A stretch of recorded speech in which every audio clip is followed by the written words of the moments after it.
È mio piacere infatti avere come ospite, e non è la prima volta, il dottor Marco Cosimi. Buonasera dottor Cosimi, che chi gli ascoltatori attenti già lo sanno, è un proctologo e dirigente del Dipartimento di Chirurgia Generale dell'ospedale Sant'Eugenio ASL Roma 2. Allora, caro dottor Cosimi, durante questa intervista ci occuperemo delle tecniche per trattare il prolasso, ma ci piace fare un piccolo omaggio iniziale a una figura importante, a quella di Mario Giordani, che è stato un pezzo fondamentale, un pezzo veramente di storia di questa branca medica, ma insomma per ricordarlo lascio la parola a lei. E non solo di questa branca medica, ma è stata una figura fondatore oltretutto della COI, a cui io sono iscritto, e la COI, lo ricordo, è l'Associazione dei Chirurghi Ospedalieri Italiani, ed è un uomo che purtroppo è scomparso all'età di 88 anni e che io ho avuto il piacere di conoscere, che mi ha inviato molti dei suoi casi e ha avuto modo di apprezzare il mio lavoro e mi ha fatto anche omaggio di una sua lettera in cui mi ha incoraggiato a proseguire questo lavoro di rigenerazione, e visti i bei risultati. E anche guardandone, visto che lui era un precursore delle grandi tecniche innovative al nuovo futuro. Ricordo che Mario Giordani è stato il chairman del congresso mondiale di colon-proctologia che si è tenuto a Roma nel 2005 e ha introdotto le tecniche innovative del professor Antonio Longo, che molto ci ha spiegato e ci ha dato e ci ha insegnato Antonio Longo anche su quello che è la presenza del prolasso. Quindi il prolasso unitamente come danno anatomico, prolasso ricordo vuol dire scollamento per i nostri spettatori, e io invito figurativamente a immaginare la carta da parati che si scolla totalmente da una parete. Qual è stato però il problema che abbiamo verificato poi negli anni? In effetti fissarla con dei punti, la carta da parati, perdonatemi il rapporto, non dà sempre dei risultati eccellenti, insomma. Anche perché comunque è inutile cambiargli nome, le varici anorettali lì sono e lì rimangono, e da che mondo è mondo, come chirurgo vascolare, le varici sono qualcosa di anomalo. È scorretto dire ai propri pazienti e anche ai propri discenti che le emorroidi sono normali e che noi nasciamo con le emorroidi perché devono contenere i gas intestinali. Quindi questa è una cosa scorretta, è una cosa non scorretta, è vero. Non è Lo possiamo vero, dire, non è vero, non è vero, diciamolo. effettivamente. Quindi quelli si chiamano cuscinetti anali, sono delle dilatazioni delle varici, delle vene presenti nell'ano, che servono collabendo a chiudere ulteriormente, insieme all'azione corretta dello spintere anale, i gas intestinali, perché effettivamente noi dentro abbiamo tanti gas. Però le varici non ci devono essere, insomma, in altre parole, anche perché questo è un plesso venoso del tutto comunicante dal retto, che è lungo 15 cm, all'ano fino sotto la vescica e fin sotto alla prostata.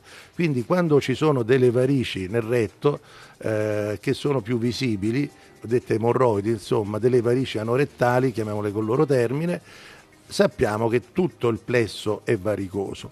Quindi la patologia rimane una patologia vascolare ed è corretto recuperarle e portarle a vene. Le vene sono quello che noi studiamo in anatomia umana normale, le varici le studiamo in anatomia patologica, vale a dire sono una malattia.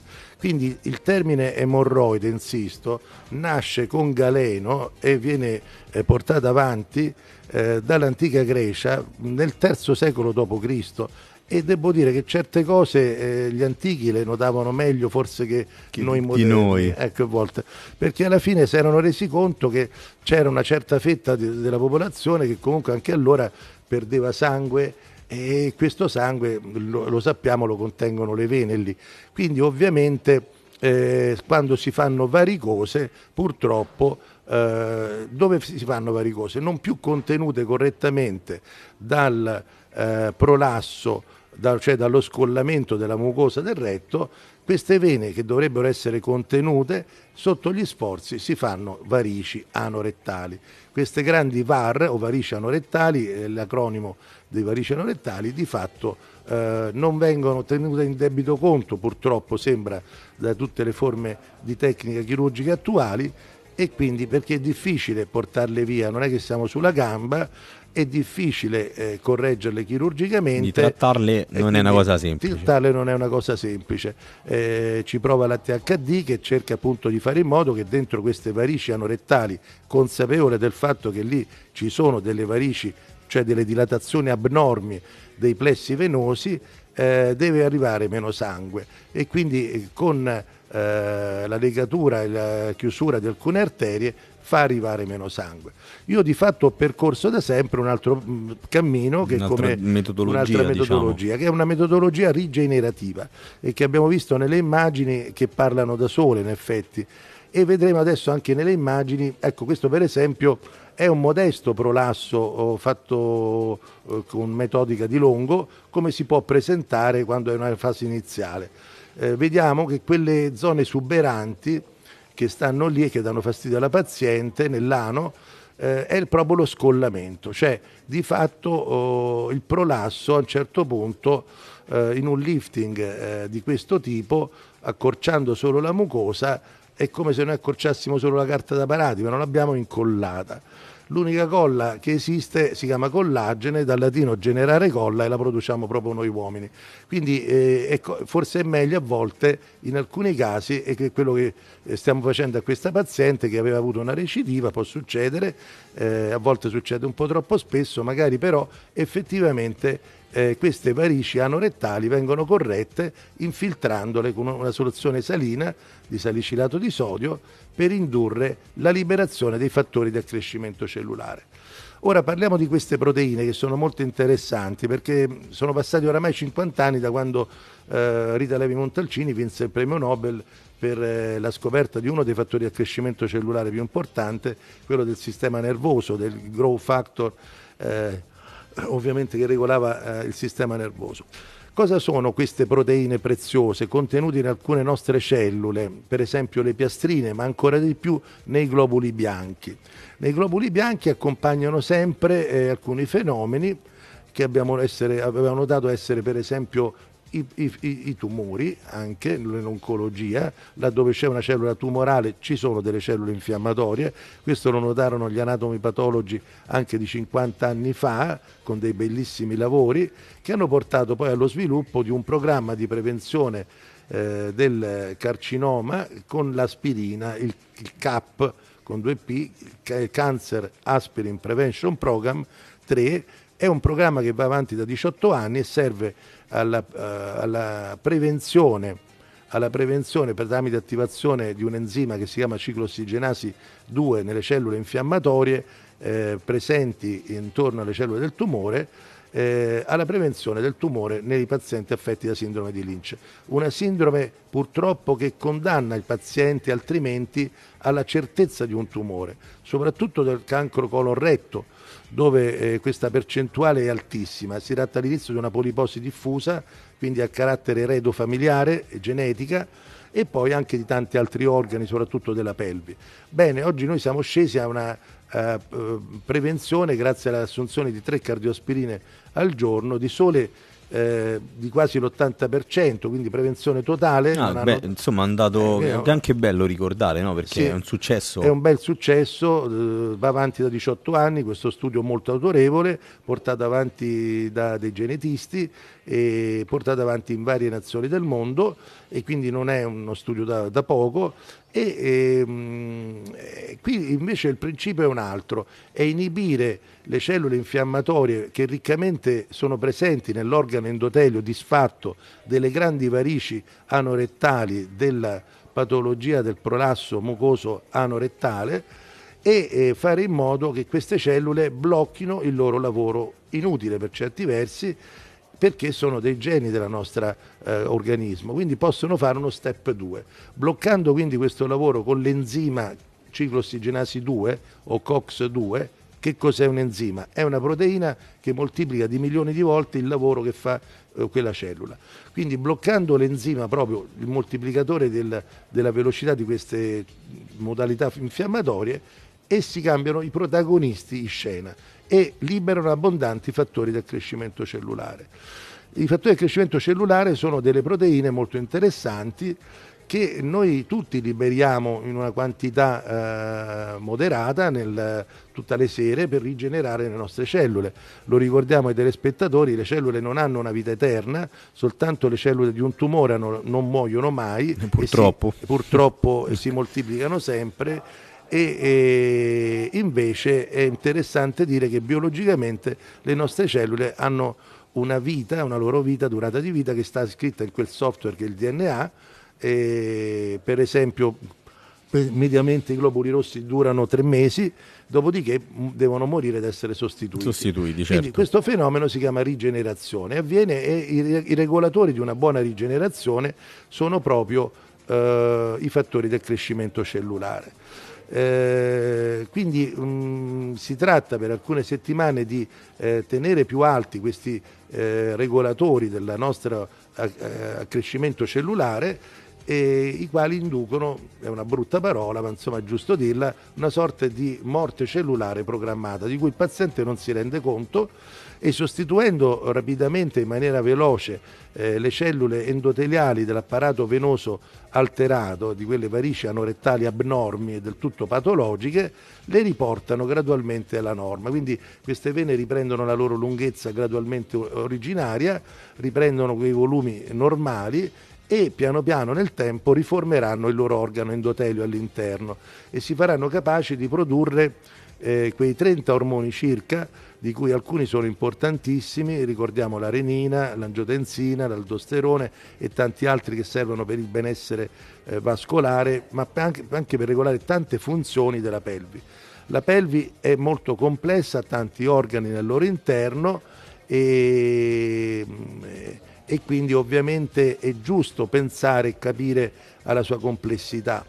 Penso anche agli sfinteri, il tono dello sfintere può avere un ipertono frequentemente quando ci sono queste situazioni e il nostro dovere è cercarlo sempre, sia a livello del tono dello sfintere anale, dove può diventare origine anche di ragadi quando è eccessivamente forte questo tono sfinteriale, ma anche a livello urologico. Ecco perché io faccio sempre la mia prima visita non solo con la rettoscopia ma con un'ecografia sovrapubica a vescica piena, che sia uomo che sia donna, e c'è molto importante la fase in cui il paziente verrà poi invitato a svuotare la vescica, quindi andare a che per voi insomma è uno strumento per capire meglio, no? Per capire meglio problema. È un problema che il paziente non si renderà mai conto da solo di avere, perché in effetti non la percepisce. Ed è la regola trovare in questi pazienti dei residui post-minzionali. Perché? Perché e delle prostatiti nell'uomo, è normale, non potrebbe essere diversamente. Lo sfintere urinario viene inibito e questo imbuto quindi urinario si rilassa completamente soltanto quando l'ossido nitrico verrà prodotto adeguatamente, perché è il più potente inibitore della muscolatura liscia, vale a dire quella muscolatura che non dipende dalla volontà dell'uomo, e quindi il paziente tornerà ad avere un getto urinario valido e a svuotare finalmente anche del tutto la sua vescica. Alleluia, diciamo. Alleluia, sì. Ecco, prima di concludere, no? Volevamo parlare anche di un'altra cosa, sempre sulla cura emorroidale. Io no? volevo far commentare brevemente questo video. Anche perché si può fare anche senza intervento chirurgico, no? Sì, che uno ha magari la credenza, no, si può fare qualcosa anche senza intervento. Anche qualcosa senza intervento, quindi di fatto ambulatorialmente, qui vediamo tridimensionalmente il paziente, l'approccio deve essere tridimensionale a questa patologia. Ricordo che tridimensionale vuol dire guardare dietro la mucosa scollata e immaginare a tutta questa rete che noi stiamo vedendo adesso, che è come la rete del pescatore, è scesa giù, si è fatta, è tutta comunicante, e noi vediamo adesso sfumare pian piano per guardare al problema in maniera bidimensionale, vale a dire superficiale, le emorroidi come noi volgarmente le intendevamo 30-40 anni fa, cioè qualcosa che sporge e che giustifica magari alcune terapie che purtroppo ancora si fanno, che sono molto locali e anche un po' obsolete magari, un po' no? obsolete, bisogna dirlo, quindi sono destinate ovviamente a scomparire, quindi non è che è un augurio, è che fa parte della storia della medicina. Quindi ovviamente il problema qui anatomico che ha il paziente che ha le emorroidi, volgarmente dette, sono due. I danni da correggere sono la presenza di grandi enormi varici anorettali che ci sono e vanno corrette, e che una volta corrette piano piano per rigenerazione come le bretelle si tireranno su, e siccome allora è attaccata alla mucosa scollata, quella del cosiddetto prolasso, l'altro danno da riparare, piano piano riporteranno il prolasso nella sua giusta posizione e la mucosa si riaccollerà riducendosi lo spazio di scollamento per un'azione fibroblastica. I fibroblasti sono quelle cellule che producono collagene e si incolla letteralmente biologicamente soprattutto alla mucosa e sottomucosa, ai piani anatomici sottostanti. Okay, quindi si torna a una situazione di normalità, quindi sostanzialmente. Si torna sostanzialmente alla guarigione, insomma, ecco, perché poi a essere chiari, l'auspicio di tutti quelli che si rivolgono al nostro dottor Cosimi. Assolutamente sì.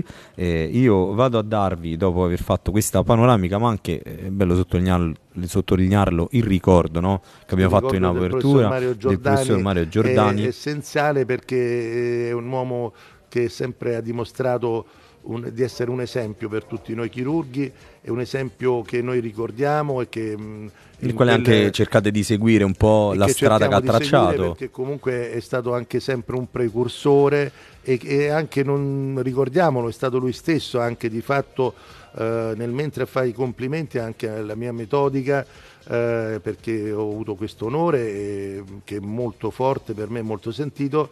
È stato lo stesso chairman che di fatto ha presenziato anche nel 2005 agli studi che io apprezzo e ammiro, del professor Antonio Longo, il quale comunque dobbiamo a lui l'aver capito che c'era anche il prolasso, ma indubbiamente io sono chirurgo vascolare e il problema delle varici anorettali non può essere trascurato assolutamente. Assolutamente, quindi diciamo chiudiamo come abbiamo iniziato, sia con un ricordo di Mario Giordani, e ci fa piacere farlo, e io vado a darvi i riferimenti invece del nostro dottor Marco Cosimi, come abbiamo detto. Grazie. Proctologo, lo trovate allo studio specialistico proctologico e di malattie del pavimento pelvico maschile e femminile in via Nomentana 4, siamo a Monte Rotondo. Vi do anche qualche riferimento telefonico: 366 9905 005 oppure 06 90 60 540. Il contatto Facebook dottor Marco Cosimi Proctologo, e poi un sacco di siti web in realtà, no? Vado a dirveli velocemente: www.emorroidicure.it, www.ragade.eu, www.marcocosimi.it. questo forse è il più semplice da ricordare, basta digitare il nome del nostro dottor Cosimi, www.malattieemorroidale.it, www.flebologoroma.it. c'è anche Instagram, proctologo Cosimi Marco, e anche l'indirizzo email studio@marcocosimi.it. Dottor Cosimi, è stato un piacere per me riaverla qui. Grazie. Quindi la ringrazio, sperando sempre di aver fatto un buon servizio ai nostri ascoltatori e un po' di informazione, no, della materia della quale lei si occupa.